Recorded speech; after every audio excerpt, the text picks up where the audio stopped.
First and foremost, I want to give all praises to Yahweh, Ba'ashem Yahushai, Ba'ashem Rakakadash. Double honor to the elders and apostles at Great Millstone that teach us this truth who labor night and day, making sure that we get this 100% true. I want to give Shalom to the hopeful elect, 144,000. Shalom to the Akim and the Aqua. Shalom to all GMS and to all brothers that's at Great Millstone. Shalom.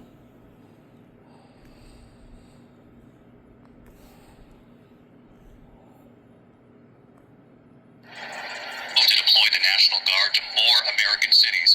Hundreds of Texas National Guardsmen heading to Chicago tonight. Illinois Governor J.B. Pritzker calling the potential deployment Trump's invasion.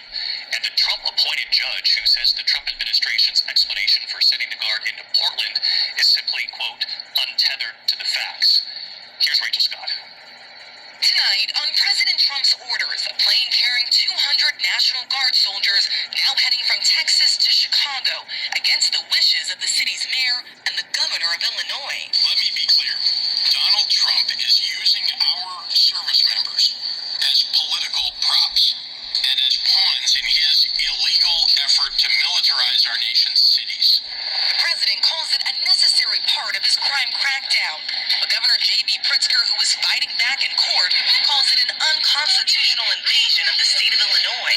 Trump and the thuggery that his agents have brought has actively made us less safe. The president tonight says that's just not true. It's like a war zone. And then I listen to the governor and the mayor get up and say how they have it under control. They don't. Just last week at Quantico, in front of hundreds of military leaders, the president saying America's cities could be training grounds for troops. They've been patrolling Washington, D.C. for weeks, with President Trump now planning to put them to use in Chicago, Memphis, and Portland, Oregon, where 200 soldiers from California arrived last night. I believe that the Portland people are scared. You look at what's happened with Portland over the years. It's a burning hellhole. But over the weekend, a judge President Trump appointed himself says when it comes to Portland, the president's assessment is, quote, simply untethered to the facts, blocking the deployment of the Guard in the city. The president has focused on a group of protesters that have camped outside an ICE facility in Portland. But Judge Karen Emmergut says those protesters are not significantly violent or disruptive, adding, this is a nation of constitutional law, not martial law. Portland Police Chief Bob Day telling our Trevor Alt the protests are confined to a sliver of the city. It is a city block in a beautiful city that's 145 square miles, so it is fairly contained, but there are some challenges mitigating it down there. But it is basically contained in a single city block. Yes, it's just one city block. David, tonight, as these legal battles play out in both Portland and Chicago, President Trump says he's considering invoking the Insurrection Act, using emergency powers that would allow him to go around the courts to deploy the National Guard to both of those cities, David. Rachel Scott live at the White House tonight. Rachel, thank you. Go down over President Trump's move to deploy the National Shows masked men smashing the driver and passenger windows. Mr. Longoria, fearing for his own safety and for that of his passengers, drove off. That's when one of the masked individuals began opening fire on the passenger side of the vehicle. 2 bullet holes mark where the shots narrowly missed Longoria's teenage son. He says the men never showed a warrant or identified themselves as federal agents. Despite calls to investigate, city officials say it's a federal case, but they are also calling for accountability.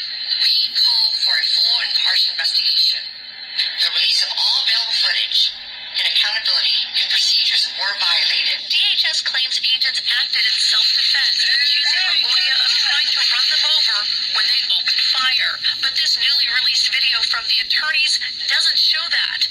The agency also did not answer our questions about why the driver was stopped and whether the agents had an administrative or judicial warrant. City safer.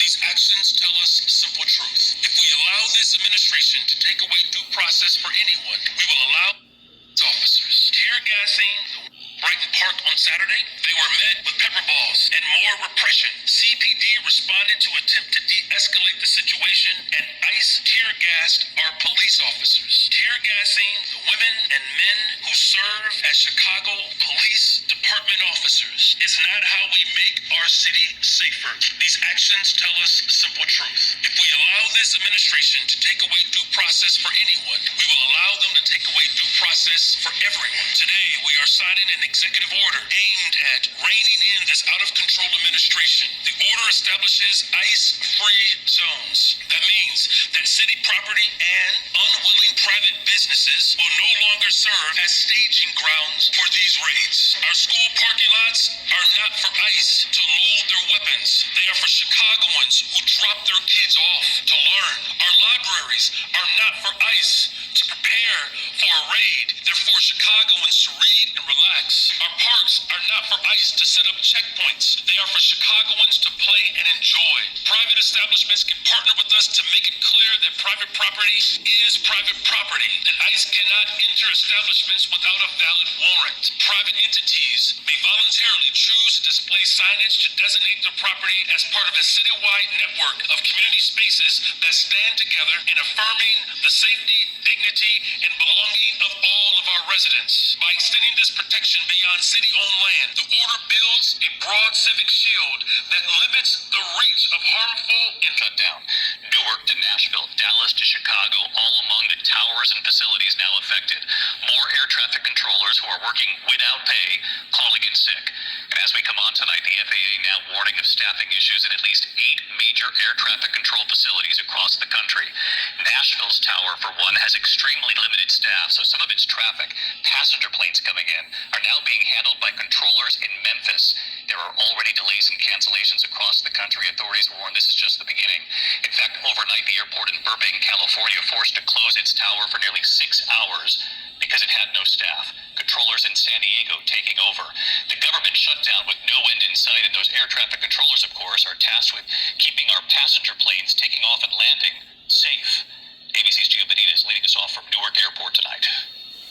Tonight, just a week into this government shutdown, the disruption to air travel is growing. The FAA now warning of staff shortages at least 8 major air traffic control facilities, threatening cancellations and delays across the country. From Las Vegas to Chicago, Dallas and Houston to Boston, Newark, Atlanta, and Nashville, air traffic controllers are working without pay and now calling out sick. That's closed. Everything in the tower's closed. Last night, the airport in Burbank, California was forced to close its tower for nearly 6 hours because it had no staff. Controllers in San Diego were able to take over air traffic control, but flights were delayed for hours. Is it because of the shutdown that you got? It's for staffing. Air traffic controllers are considered essential workers, and they don't get back pay until a shutdown is over. They're already facing extreme staffing shortages and problems with outdated equipment. Tonight, the union telling us the situation is not a coordinated sick-out. It's urging members to report for work, but says these air traffic controllers have bills to pay too. We work evening shifts. We work midnight shifts. We have single parents. And when you're not even able to afford the child care, those are going to be the very difficult decisions that are made. And David, we're already starting to see these flight delays tonight. In fact, this is exactly what we saw during the last major shutdown. We're now seeing it again. And if this goes on, well, we could be looking at a situation that's much worse. David, Gio Benitez live in Newark tonight. And for you kidnappers known as ICE agents, understand this. You will never be forgiven for your crimes, ever. The soldiers, I can understand, they took an oath. They're duty bound to be there. They can't just quit. You can reclass tomorrow and go work for FEMA or do something else. If you choose to put a mask on, if you choose to send people to concentration camps, if you choose to do that, you will be a mortal enemy forever. When that demon is gone from the White House, you will be hunted, just like you hunted them. You will be hunted. You will never have a moment of peace, period. Out of everybody I despise the most, ICE and capitalists right now. You guys are traitors, man. And the fact that you let Proud Boys and Oath Keepers and all these insurrectionists on the team, they'll let you know, man, listen, I'm going to tell you something too, so you Proud Boys. I don't give a if that felon anoints you in the name of the Father, Son, and Holy Spirit. We're not going to recognize that shit in these streets. Understand that shit. So when you come out here, be ready for those one-way missions. Alright, it's all fun and games until you deal with heavily armed veterans who are willing to match the seat your energy. Hell will flash trees over before I let anybody in my family be taken. Period. I don't give a and you can tag that fake ass God of War himself. Him too. Right? I don't give a damn about any of these demons, man. ICE is an absolute scourge. You should hold your head in shame forever. And for you kidnappers ICE agents, understand this. You will never be forgiven for your crimes, ever.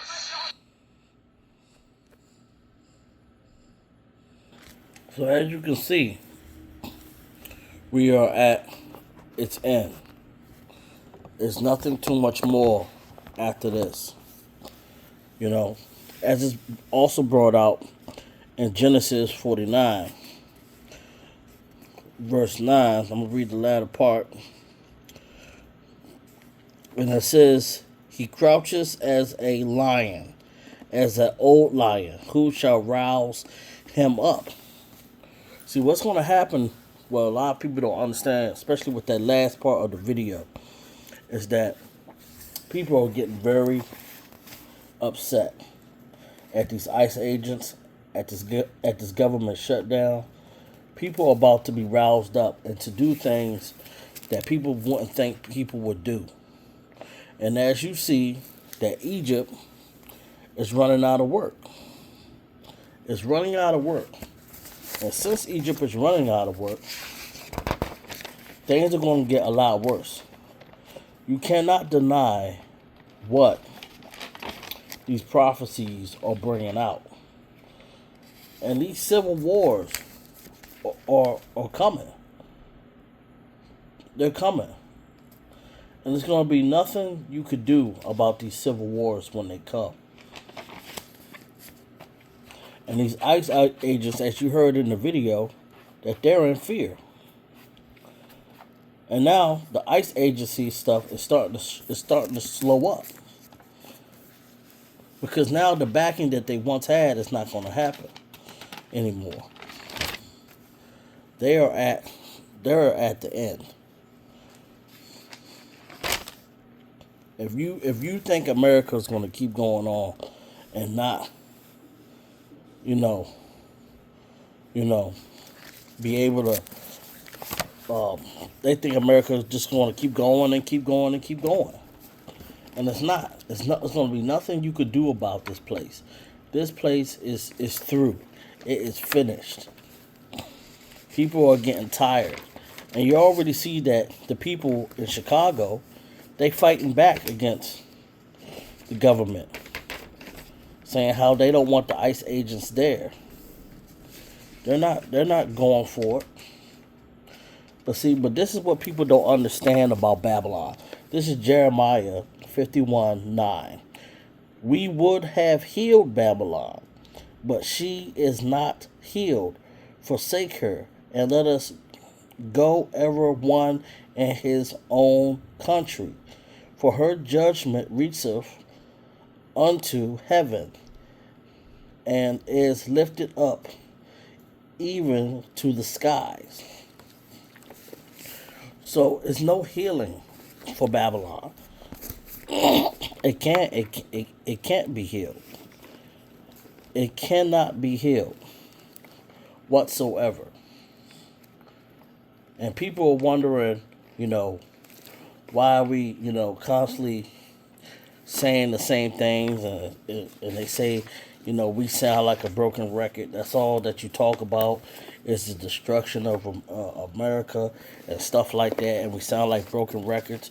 Well, when you looking at Ezekiel chapter 3:17, it says, Son of man, I have made thee a watchman unto the house of Israel. Therefore hear the words at my mouth, and give them warning from me. You trying to warn y'all before this stuff gets really, really bad. Y'all think this stuff is getting bad now. It's going to get worse. And y'all better be walking circumspectly. As it says in Ephesians 5:15-16. Because it's going to get worse, worse, and worse. And as you already see that this kingdom that people love so much, it's really at its end. I'm going to read to you Mark chapter 3. And I know y'all heard this before, but you're going to hear it again, and you're going to accept it again. So this is Mark chapter 3, verse 24. And if a kingdom be divided against itself, that kingdom cannot stand. And this kingdom is most definitely divided against itself. And it can't stand, and it's not standing. This kingdom is surely but surely falling, and it's going to keep falling and keep falling, and it's not going to have no way for it to ever come back. This Babylon is done, and it's not just only happening here in America; it's happening everywhere. You have prop over there in India, Nepal. They're going crazy because they're not allowing certain social media apps. You got stuff going on in the UK because they having deportation over there as well. You know, you have stuff going on there in England. Stuff is going on everywhere in the world, and it's nothing you're going to be able to do about this.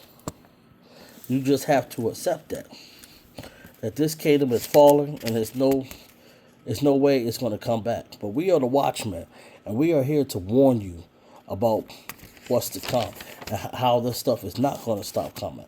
It's going to keep coming. I mean, we seen a few months ago they have earthquakes in Afghanistan. We have had tons of floods. This place is through. So, with all that being said, I want to give all honor to Yahweh, Ba'ashem, Yahweh Shai, Ba'ashem, Rakakadash.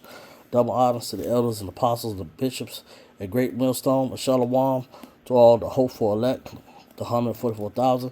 Shalom to all the Akim and Aqua. Shalom.